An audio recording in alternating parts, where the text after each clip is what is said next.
नमस्कार दोस्तों, पीसीएस गुरुजी में आपका स्वागत है। सभी को गुड मॉर्निंग। सबसे पहले तो वो लोग जितने भी लोग सुबह सुबह करंट अफेयर्स देख रहे हैं सब गुड मॉर्निंग दीजिए। बाकी जो लोग दोपहर में शाम को देख रहे हैं तो उसके अकॉर्डिंग मुझे विश कर सकते हैं। दोस्तों आज जो है हम लोग 2 और 4 3 दिन का करंट अफेयर्स पढ़ेंगे। एक्चुअली 2-3 दिन में कुछ बहुत खास एक्टिविटी हुई नहीं थी तो मैंने सोचा कि एक साथ इनको निपटा देते हैं, क्योंकि हम लोग जो करंट अफेयर्स पढ़ रहे हैं वो पीसीएस ओरिएंटेड करंट अफेयर्स है। सिर्फ ज्यादा से ज्यादा क्वेश्चन करना मकसद नहीं है, मकसद ये है कि हमारे पीसीएस के एग्जाम के लिए क्या सुटेबल रहेगा। इसलिए अगर एक आधा दिन गैप होता है इसका मतलब है कि करंट अफेयर्स आया नहीं है, अच्छा पीसीएस ओरिएंटेड नहीं आया। अब जबरदस्ती क्वेश्चन बनाने का कोई मतलब नहीं बनता है, ठीक है। स्टार्ट करने से पहले दोस्तों एक छोटी सी इंफॉर्मेशन आपके लिए है। ऑनलाइन कोर्स करंट अफेयर्स का है, वो चल रहा है, चाहे तो आप ज्वाइन कर सकते हैं। फीस 999 रुपए है और उसके लिए आप 9919521555 पे कॉल कर सकते हैं।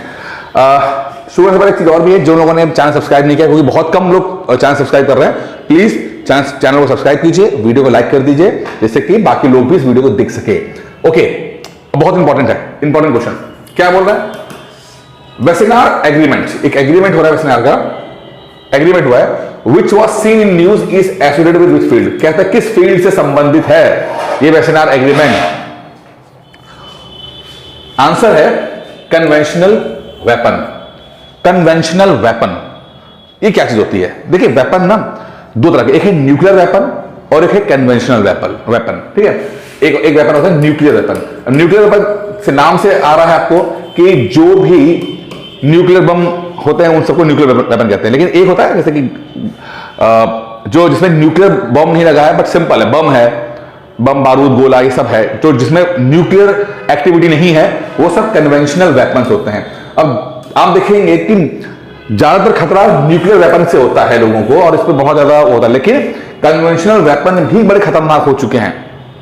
न्यूक्लियर वेपन में तो बहुत सारे लोग मारे जाते हैं एक साथ, बट कन्वेंशनल वेपन्स भी बड़े बड़े गोले, बड़े बड़े बम बन चुके हैं जिससे कि अच्छे खासे तादाद में लोग एक बारी में मारे जाते हैं। तो इसको भी देखना पड़ता है कि ऐसा तो नहीं है कि बहुत बड़े बड़े बम बन गए। एक आया था मॉम्ब, MOMB, मॉम्ब, ठीक है, मदर ऑफ ऑल बम, ठीक है, mother of all, MOAB sorry, MOAB, mother of all bomb. इतना बड़ा बम, बहुत बड़ा बम, वो न्यूक्लियर वेपन नहीं था, वो ऐसे ही था, मतलब बम था, जैसे एटम बम होता है ना, बम होते नॉर्मल बम, इतना बहुत ही बड़ा बम था। अब उसको अगर यूज करेंगे तो भयंकर तबाही हो सकती है। ऐसे से बड़े बम बने, तो ऐसे बमों को बोला जाता है कन्वेंशनल वेपन, ठीक है, न्यूक्लियर वेपन नहीं। तो इसके लिए वेसिनार एग्रीमेंट हो रहा है। इसमें जो है कि इनको कैसे देखा जाएगा, इनको कैसे कंट्रोल किया जाएगा, कैसे ट्रांसफर आएगा, क्योंकि बहुत सारे वेपन्स खरीदे जाते हैं, बेचे जाते हैं, तो इन पर भी निगरानी रखनी पड़ती है कि ये वेपन्स कौन से होंगे। अब खबर ये है कि इंडिया जो है इस पे इसका चेयरमैन बन गया है। इंडिया जो है बहुत इंपॉर्टेंट है, इंडिया जो है इसका चेयरमैन बन गया है वेसिनार एग्रीमेंट का, जो 1 साल के लिए होगा, ठीक है। बहुत इंपॉर्टेंट है, ये एग्जाम में आने वाला है और इसको यूज करना है, जीएस मेंस में भी यूज करना है आपको, मेंस के अंदर ध्यान रखिएगा, ठीक है। तो चेयरमैनशिप ले ली है इंडिया ने, ठीक है, और कुछ इसमें 42 सदस्य हैं इसके अंदर जो वॉलंटियर एक्सपोर्ट कंट्रोल करते हैं, यानी कि क्या क्या वो एक्सपोर्ट कर रहे हैं उसको वॉलंटरली देखते हैं कि ठीक है भाई हमने क्या दिया, सब बता दो कि हम ऐसा कोई इलीगल काम नहीं कर रहे हैं। तो एक तरह से वेपन का जो इंपोर्ट एक्सपोर्ट है उस पर नजर रखना है। ऐसी एग्रीमेंट है कि हम किसी ऐसे संस्था को या ऐसे देश को हम वेपन नहीं बेचेंगे जो बहुत प्रॉब्लम क्रिएट कर दे, जैसे कि टेररिज्म, ऐसी कंट्री जो बहुत ही जो टेररिस्टों को सपोर्ट करती है, आतंकवाद को सपोर्ट करती है, तो उनको बहुत ही ज्यादा सोफिस्टिकेटेड बम नहीं दे देंगे। तो इस चीजों को ध्यान रखा जाता है, ठीक है, क्योंकि transfer of conventional weapons and dual use good, dual use की 2 तरह से, वो ट्रक है, अब ड्यूअल यूज का मतलब क्या है, 2 तरह से यूज कर सकते हैं। ड्यूअल यूज ट्रक है, उस ट्रक पे आप सामान ले सकते हो, उस ट्रक के पीछे बॉडी में थोड़ा सा मॉडिफाई कर दिया तो उसके पता लगा उसके अंदर वेपन भी लगा सकते हो। तो इस तरह की चीजों पर भी नजर रखा जाएगा कि आतंकवादी जो संगठन है या आतंकवादियों के पास इस तरह के हथियार नहीं पहुंचने चाहिए। एक इससे जुड़ा हुआ एक आता है सिप्री, नाम सुना आपने? सिप्री का ना एक रिपोर्ट आती है। सिप्री की रिपोर्ट हर साल आती है कि कौन सा कंट्री हथियार को बेचने में, खरीदने में क्या रैंकिंग है। तो आपको नजर रखना है, जब एग्जाम होने वाला होगा तो सिप्री रिपोर्ट जो है, सिप्री हथियार, क्योंकि हथियार के ऊपर जो होता है वो इस सबसे ज्यादा क्रेडिबल रिपोर्ट इसी की सिप्री की आती है। तो नहीं रखना है कि कौन सा कंट्री है। आई थिंक पिछले साल सऊदी अरब था। आपको देखना है कि इंडिया दूसरे तीसरे नंबर पर चल रहा है। इंडिया अभी एक्सपोर्ट करने में बहुत अच्छा नहीं है, हाँ, लेकिन 2014 के बाद मोदी जी का रहा ये कि वो इन्होंने विशेष ध्यान दिया है कि हम ऐसे वेपन जो खुद बना सकते हैं, छोटे वेपन, छोटे बुलेट्स हो गए, वेपन्स हो गए जो इजीली बन सकता है, उनको ना सिर्फ हिंदुस्तान में बनाए बल्कि बाहर बेचे भी। तो इंडिया का एक्सपोर्ट अभी शुरू हुआ है, थोड़ा है, लेकिन जीरो नहीं है, होना शुरू हो गया। कुछ प्राइवेट सेक्टर्स भी इसके अंदर आ गए, रिलायंस का आ गया, टाटा भी आ चुका है। तो ये वेपन्स बना रहे हैं और छोटे कंट्रीज जैसे हो गए, श्रीलंका हो गया या बाकी कंट्रीज, ऐसे कंट्रीज को हम बेच रहे हैं यहाँ पे, ठीक है। तो इस पर नजर रखिएगा। ये हथियार के ऊपर एक सवाल बन जाता है आपका, वर्सनाइल एग्रीमेंट जो है आपका इंपॉर्टेंट हो जाता है इसके अंदर। एक ग्रुपिंग इन वेना में हुई थी, वेना में जो है वहां पर ये मीटिंग हुई है। और ये 1996 to contribute regional and international security and stability to by promoting transparency and greater responsibility किया जाएगा। चलो 42 लोग हैं इसके अंदर, 42 देश हैं इसके अंदर।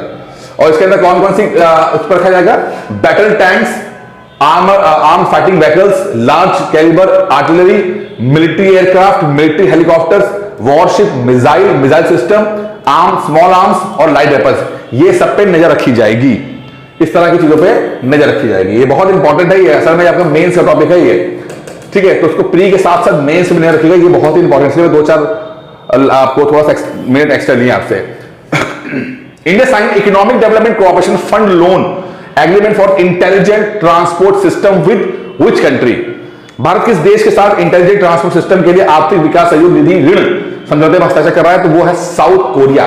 साउथ कोरिया के साथ इंडिया ने मिलकर एग्रीमेंट किया है, जिसमें लगभग 245 बिलियन वो है, उसके ऊपर है ये, ठीक है। और इसमें एक economic development cooperation fund loan है जो इंडिया लेगा। इसमें सिस्टम है Nagpur Mumbai super communication expressway project जो है दिल्ली का, और इसको बनाया जाएगा और देखा जाएगा। तो ये ऐसा कोलैबोरेशन है साउथ कोरिया के साथ। साउथ कोरिया की संबंधित 2 सवाल आते हैं, एक तो नॉर्थ कोरिया और south Korea. North Korea south Korea के बीच में जो लाइन डिवाइड हो रही है, आपको बताना है इस बाउंड्री को हम लोग क्या बोलते हैं? एक कोई डिग्री होता है, कौन सा पैरेलल? इसको मैं हिंट दे रहा हूं, पैरेलल बोलते हैं, पैरेलल। तो नॉर्थ कोरिया साउथ कोरिया को डिवाइड करता है, एक है, उससे कहते हैं तो ये एग्जाम बनाए कि कितनी डिग्री लैटिट्यूड है जो नॉर्थ कोरिया और साउथ कोरिया डिवाइड करता है, और सवाल ये बनता है पैरेलल का, क्योंकि इससे सेम संबंधित आपका कनाडा और यूएस का भी आता है, एक एग्जाम में आते हैं।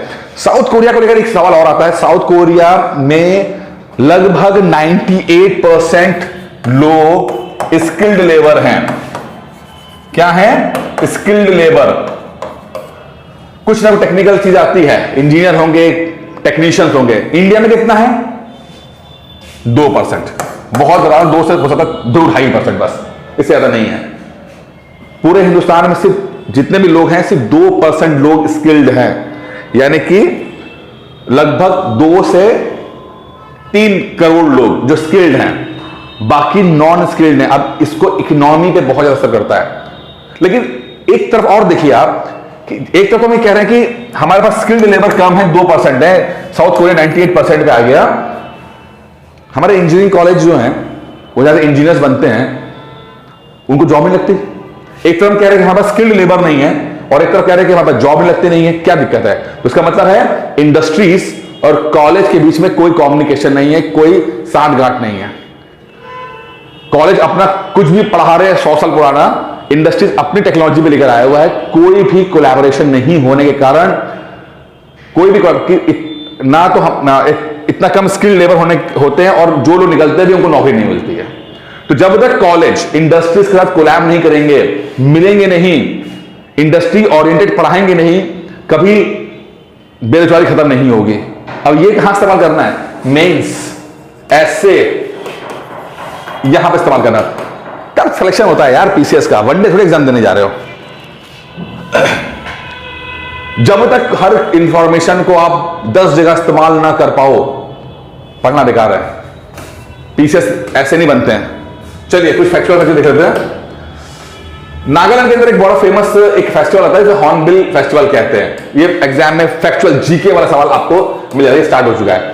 एक और है, इंडिया और सिंगापुर की आर्मीज ने, इंडिया सिंगापुर आर्मी ने अग्नि वॉरियर एक्सरसाइज जो है स्टार्ट कर दी। कहां पर? महाराष्ट्र में।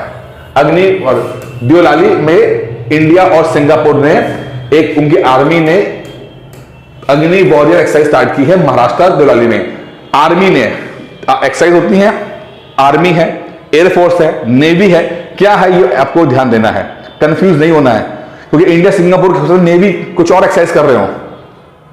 तो एक्सरसाइज के ऊपर हमें ध्यान देना है कि कौन सी कंट्री है, क्या उनका नाम क्या है, पहली चीज, आर्मी नेवी एयरफोर्स क्या है, दूसरी चीज, और कौन से कोई स्पेशल मशीन, वेपन, एरोप्लेन कुछ इस्तेमाल हुए हैं तो इस्तेमाल करने, वो बताना है कि हाँ भाई यहां पर कुछ ऐसा स्पेशल कुछ यूज हो गया जो एग्जाम ओरिएंटेड है, तो नजर रखनी है लोगों को। एग्जाम आते हैं इस तरह सवाल, ठीक है।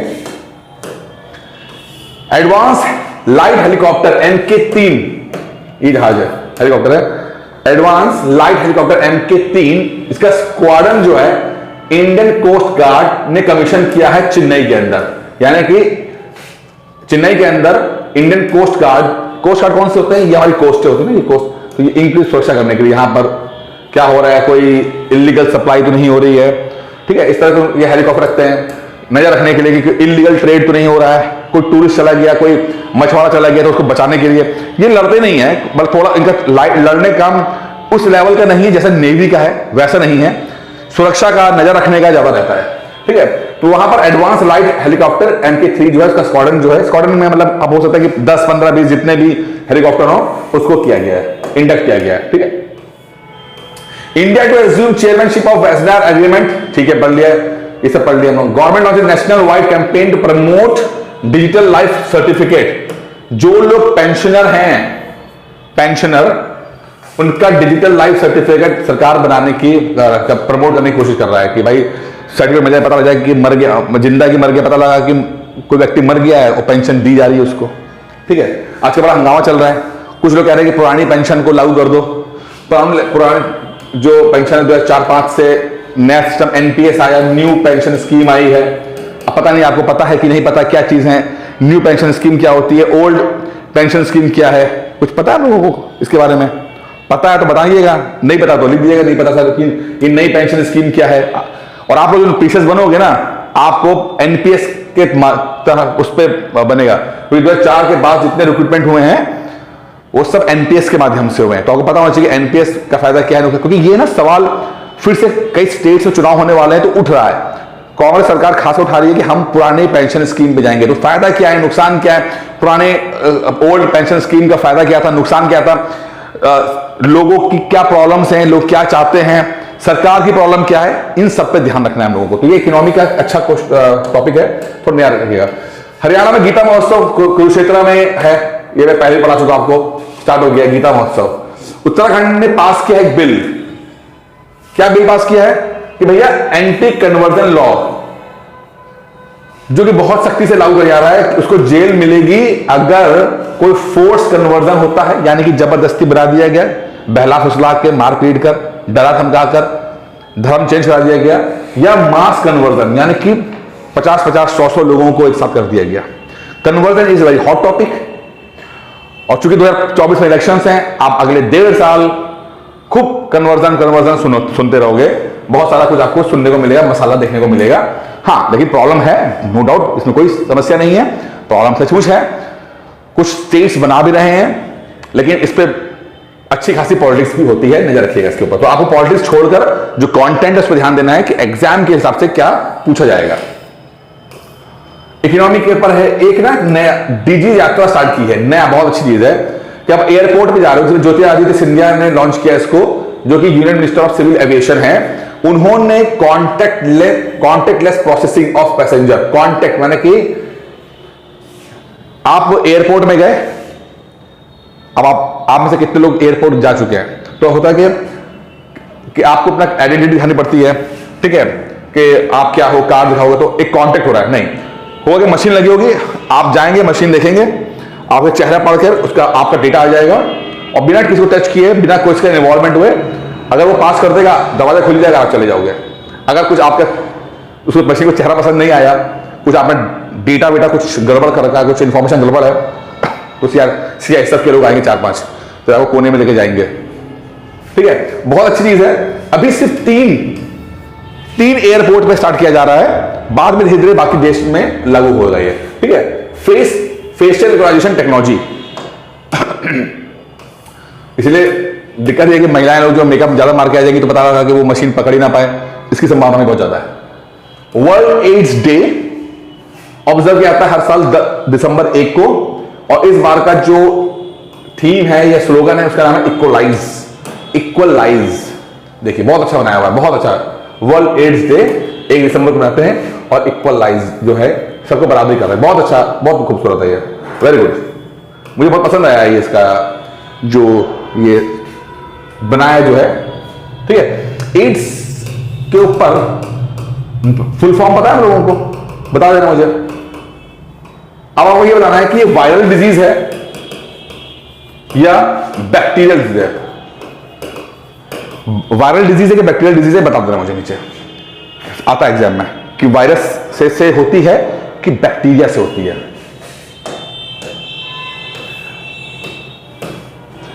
मेरियन वेबस्टर्स एक कंपनी है, उसने एक वर्ड ऑफ द ईयर निकाला है गैस लाइटिंग। गैस लाइटिंग है, इसका मतलब है माइंड मैनिपुलेटिंग। ठीक है, किसी को मिसलीड करना कि ये ऐसा कर देंगे, या गलत इंफॉर्मेशन देना, या छुपा के इंफॉर्मेशन देना, तो उसे कहते हैं गैस लाइटिंग। ये मेरियन वेबस्टर्स की एक वर्ड ऑफ 2022 है। ऐसे कई और भी मैंने बताया है आपको, जैसे कि कॉलिन हार्पर का था, ऑक्सफोर्ड का था, ठीक है, कैम्ब्रिज का आता है। तो नजर रखना कि कौन सी कंपनी या कौन सी यूनिवर्सिटी जो है word of the year launch कर रही है, सबका पता होना चाहिए आपको। 3-4 में ऑलरेडी आपको बता चुका हूं मैं। कुछ और खबरें हैं, जैसे कि एक बड़ी अच्छी खबर है और एग्जाम के लिए बहुत इंपॉर्टेंट है, maternal mortality rate. Maternal mortality rate, उसमें कुछ डिक्लाइन हुआ है, कुछ कमी आई है, और अब जो है वो 130 बर्थ पर लाख, 130 बर्थ पर लाख आ गया है। यानी कि अब 1 लाख बच्चे पैदा होने पर जो है माता जो मर रही हैं वो 130 ही मर रही हैं। अब ये आंकड़ा 2 संदर्भ में देखेंगे। अगर इंडिया के संदर्भ में देखेंगे तो नो डाउट इंडिया ने बहुत तरक्की की है। पहले बहुत ज्यादा था, यानी कि 1 लाख बच्चे पैदा हो रहे हैं तो कभी 200, 250, 400 और जो माएँ हैं मर जाती थी। ठीक है, लेकिन अगर हम कंपेयर करेंगे बाकी देशों से जो कि थोड़ा डेवलप्ड है, अमेरिका, यूरोप, तो वहां पर जो ये डेटा है 130 का, ये सिंगल डिजिट में भी आ गया है, 5, 7, 8 आ गया है, 10 आ गया है, इस तरह से आ गया है। तो नो डाउट तरक्की है, बट तरक्की अभी उस लेवल की नहीं है जिस लेवल की बाकी देश ने की। तो हमें वो चीज अचीव करनी है। अब इसे एक चीज समझ में आती है, पहले वो उसको देखते हैं, वन डे एग्जाम वाले, सॉरी फैक्चुअल देख लेते हैं। MMR होता है मैटरनल मॉर्टेलिटी रेट, एक होता है infant mortality rate. IMR infant यानी बच्चे जो मरते हैं, वो नजर रखनी है कि बच्चे कितने मरे। 1000 बच्चे पैदा हुए तो कितने लोग मरे, कितने बच्चे मरे पैदा हुए, ये भी डेटा हमें याद रखना है। ठीक है, अच्छा, सॉरी यहां पे थोड़ा सा ऐड करूंगा, यहां पे ये थोड़ा सा डेटा है। अब जो नया डेटा है, मैं मुझसे गलती हो गई, ये पुराना है, ये है असल में ये 130, ये थोड़ा सा मुझसे मिस्टेक हो गई है। 14-16 में 130 था, अब 97 है, यानी कि हम डबल डिजिट में आ गए हैं, डबल डिजिट में आ गए। ध्यान रखिएगा, थोड़ा सा मुझे लगता है वो PDF को बनाने में ध्यान देना होगा। 97 ये है, 97 पर लाख, यानी 1 लाख पे मात्र 97, मात्र क्या बोलूं, मतलब अब 130 से तो कंपेयर करेंगे तो अच्छा ही परफॉर्मेंस रहा है 3-4 साल के अंदर, ये रहा है। लेकिन हमें सिंगल डिजिट में लाना है और तो 0 लेकर आना है। अब यहां पर ना एक चीज, मैं एक शब्द इस्तेमाल करूंगा, वो है इंस्टीट्यूशनल डिलीवरी। इंस्टीट्यूशनल डिलीवरी क्या चीज होती है, उसका बहुत रोल है। पहले बच्चे घर में पैदा होते थे, दाइयों द्वारा पैदा किए जाते थे, अब उसमें इन्फेक्शन हो गया, कुछ थोड़ा क्रिटिकल मामला हुआ, दाई संभाल नहीं पाती थी, तो जितने हॉस्पिटल्स में होंगे, हॉस्पिटल को बोलते हैं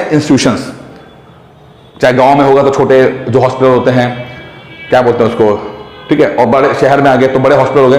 तो जब बच्चे हॉस्पिटल में पैदा होंगे तो वहां पर माओं की मरने की तादाद कम हो जाती है, ठीक है। तो इसीलिए सरकार जो है इंस्टीट्यूशनल डिलीवरी की बात करती है कि हॉस्पिटल में बच्चे पैदा करो आके, चाहे सिजेरियन करो चाहे नॉर्मल करो, बट हॉस्पिटल में पैदा करो, अगर कुछ मामलों क्रिटिकल हो तो संभाल लिया जाए। अब यहां पे एक बड़ा इंटरेस्टिंग है, SHG सेल्फ हेल्प ग्रुप, स्वयं सहायता समूह। और इसका मैं एग्जांपल दूंगा बांग्लादेश का। बांग्लादेश के अंदर SHGs होती है, ग्रामीण बैंक ने स्टार्ट किया था। वहां पर 15-20 औरतें मिलकर एक दूसरे को मोटिवेट करती हैं और बिजनेस भी करती हैं। वहां पर ये SHGs ने बहुत अच्छा रोल प्ले किया इंस्टीट्यूशनल डिलीवरी के लिए। ना सिर्फ इकोनॉमिक में अच्छा उन्होंने अपने गरीबी से निकाला अपने आप को, बल्कि जो इस तरह की जो डिलीवरी होती थी पहले घर में हो जाया करती थी, तो उस रिस्क को कम करते हुए औरतों को मोटिवेट किया कि वो जाकर हॉस्पिटल्स में डिलीवरी करें। तो SHGs का बहुत इंपॉर्टेंट रोल है। अब ये मेंस है आपका, फिर से मैं आपको बोल रहा हूं, ये मेंस है आपका। इसी इंफॉर्मेशन का मेंस ये है कि जितनी औरतें हॉस्पिटल बच्चे पैदा होंगे उतना कम रिस्क रहेगा। और इसको आप इस बात से प्रूव कर सकते हो कि भाई 97 डेथ पर लैक हो गई है, जो कि फिलहाल अच्छा है पिछले 2-3 साल के अंदर से, ठीक है। इंडिया यूएस ने ज्वाइंट मिलिट्री एक्सरसाइज कर रहे हैं, युद्ध अभ्यास, इंडिया और यूएस ज्वाइंट मिलिट्री, फिर से बोलो आर्मी, ठीक है, नेवी नहीं है, एयरफोर्स नहीं है, मिलिट्री है। इंडिया यूएस की मिलिट्री एक्सरसाइज है उत्तराखंड में, ठीक है, जो कि China LAC line of actual control के ऊपर है। और सबसे इंपॉर्टेंट रेमिटेंस किस इंडिया का नाम है। रेमिटेंस का मतलब है जो लोग काम करने के लिए विदेश जाते हैं, चाहे वो मजदूर के रूप में जाएं, चाहे वो इंजीनियर के रूप में जाएं, और वहां मेहनत करके जो पैसा कमाते हैं, फिर अपनी फैमिली को पैसा वापस भेजते हैं, फोन करके देखो मैं भेज रहा हूं 25,000 रुपए, 20,000 रुपए, 1 लाख रुपए, उसे कहते हैं रेमिटेंस। कमाया वहां पे, उस पैसे को अपने परिवार में इंडिया भेज दिया। इस मामले में इंडिया नंबर 1 है। और इंडिया ने, वर्ल्ड बैंक के हिसाब से इंडिया ने यह आंकड़ा $100 बिलियन कवर कर दिया, यानी कि $100 बिलियन हिंदुस्तान में रेमिटेंस के माध्यम से आया है। और इंडिया जो है वो नंबर 1 है। सेकंड नंबर पे चाइना है, 50-60 बिलियन है उसके। इंडिया नंबर 1 है 100 बिलियन के अंदर। इसका मतलब है कि इंडिया के वर्कफोर्स, वर्कफोर्स, उसमें लेबर सब कुछ गिन, पढ़े लिखे भी होते हैं, उसकी बहुत डिमांड है। और आपको मैं ये और बता रहा हूं, ये चीज रुकेगा नहीं, ये बढ़ता जाएगा। पहले लोग मजदूरी वगैरह करते तो उसमें सैलरी कम आती है, लेकिन जब इंजीनियर ज्यादा जाएंगे, स्किल्ड लेबर ज्यादा जाएगा बाहर, नर्सेस ज्यादा जाएंगी, उनकी सैलरी ज्यादा होती है, तो रेमिटेंस ज्यादा होता जाएगा। तो रेमिटेंस कम नहीं होगा, जितना स्किल्ड होंगे उतना बेहतर है। एक मजदूर के रूप में जाओगे तो 20-25 हजार रुपए, नर्स के रूप में जाओगे तो 70-80 हजार रुपए, डॉक्टर के रूप में जाओगे तो 2-4 लाख रुपए। तो जब इतना होगा, स्किल्ड जितना स्किल्ड होते जाओगे उतना रेमिटेंस ज्यादा हो जाएगा। और 12% की राइज हुआ है, 100 बिलियन में क्रॉस कर लिए, ऐसा वर्ल्ड बैंक कहता है। और इंडिया नंबर 1 है। और ये अपने आप में बहुत बड़ा पैसा है, क्योंकि आपका हेल्थ का जितना भी बजट है ना, वो इससे कम है। पूरे देश के हेल्थ का बजट कई उससे भी कम है। और लगभग 2.5% है, लगभग, अगर if I am not wrong, 2.5% of your GDP, India की GDP का 2-2.5% आता है रेमिटेंस से, कम नहीं है। तो इंडिया की नजर रहती है, ठीक है। तो इसलिए मिडिल ईस्ट हो गया, अमेरिका हो गया, तो संबंध अच्छे रहना बहुत जरूरी है। तो मोदी जी जो घूम घाम के आते हैं तो वो कुछ काम कर रहे होते हैं, ऐसा नहीं है कि वो कुछ काम नहीं कर रहे, क्योंकि वहां पे अच्छे संबंध रहेंगे तो लोग, हमारे वर्कफोर्स वहां जाएगी और काम करके आएगी, और भला फिर आप तभी होगा जब वो रेमिटेंस वापस आएगा, ठीक है। खत्म करने से पहले दोस्तों ये हो गया, हाँ ये बात है यार, ये टेस्ट सीरीज चल रही है, मैं कई बार इन्फॉर्मेशन दे चुका हूँ। टेस्ट सीरीज स्टार्ट कर दी है की। अगर टेस्ट सीरीज उनके लिए जो पढ़ना चाहते हैं, पढ़ चुके हैं, सिर्फ प्रैक्टिस करना चाहते हैं, तो उनके लिए टेस्ट सीरीज बहुत अच्छी है। 1499, 2499, बहुत डिसिप्लिन हो ये ज्वाइन कर लेना, बहुत इनडिसिप्लिन हो इसको ज्वाइन कर लेना। इसके अंदर तो फोन कर करके आपको टेस्ट दिलवाया जाता है, बहुत अच्छा इनोवेटिव टेस्ट सीरीज है ये। इसके लिए आप 9919521555 कॉल करके जानकारी ले सकते हो। एक टॉपिक कवर कराया जाएगा, घटना चक्र से लेकर एडवांस क्वेश्चंस तक, NCERT तक सब कुछ कवर कराया जाएगा, और आपकी तैयारी बढ़िया हो जाएगी। लेकिन अगर आपका सिलेबस ही कंप्लीट नहीं है, कोर्स कंप्लीट नहीं है, थ्योरी कंप्लीट नहीं है, तो उसके लिए भी क्रैश कोर्स स्टार्ट कर दिया है, उसमें वो वीडियोस मिल जाएंगे, तो आप देख लेना उसके अंदर। बाकी दोस्तों इतना वीडियो में इतना ही था, उम्मीद करता पसंद आया होगा। धन्यवाद।